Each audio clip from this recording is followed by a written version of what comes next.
Hi, I'm Kenneth Wajda, and I'm a professional photographer here in Colorado, and welcome to another one of my photography talks.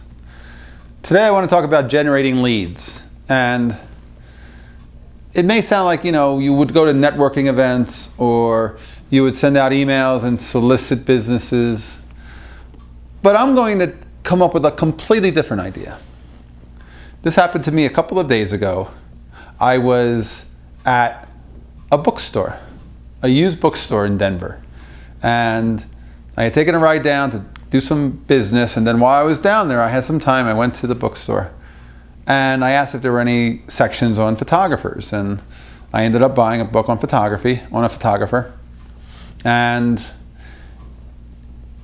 that seller was much more than a person running the cash register. It was a person who actually knew a little bit about where I was from, because I explained I was a photojournalist from the East Coast. I grew up near Philadelphia. I worked in New Jersey as a staff photographer for a paper. He knew the paper, he knew the town I lived in. We started talking. I started talking about my love for photography and photographers, and just, it's my world, right? It's everything I really love to do. And he could see the enthusiasm, and I could enjoy his relationship to my space back there and where I came from and all that. And before that conversation was over, I said, I'll give you a card. You can take a look at some of my work. And we talked some more, and he's kind of sitting in a store with not a whole lot of people to talk to. I was the only one in there, and I ended up being a customer because I bought something. I ended up being somebody who he could relate to. I ended up being somebody who could tell some stories with, and I wasn't in such a rush to just leave. I was able to just talk for 20 minutes. And before I left, he said, hey, do you have another one of those cards?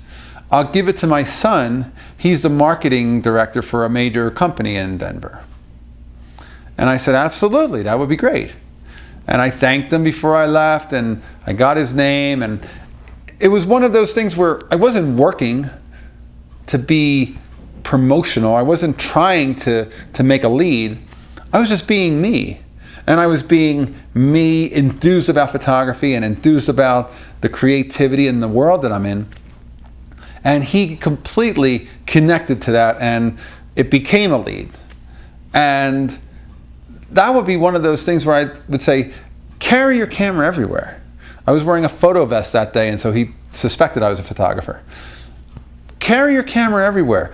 Keep it very present that you're a photographer, and then sell your passion when you're talking about it.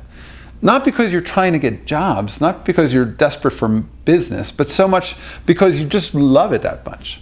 That's what I do. And when I do things like that, it leads to something like that. And now, there may be a future video where I talk about my first job with that client, which I certainly don't have yet. But I really think there's a lot of value in creating those moments. People hire people that they like to work with, people that they like to be with, people that they just like. And nobody's really going to hire you sight unseen because you sent a cold call email. Nobody's going to hire you because you pitch them anonymously, because they don't know who you are. You're nobody. But if you meet somebody at a coffee shop and you're having breakfast next to them at the counter, and you start talking business, and they enjoy you and you enjoy them, and you share information, that can become a lead. Not because you're trying to sell them, but because you're being yourself and your passion is coming through, and they can see it, and they want to be a part of that when they need a photographer. So sell yourself, not by trying to sell yourself by being yourself. That's my thought for today. And thanks so much for watching. If you're enjoying these, hit the subscribe button. I always welcome your comments in the area below. Thanks so much for watching, and I'll bring you some more.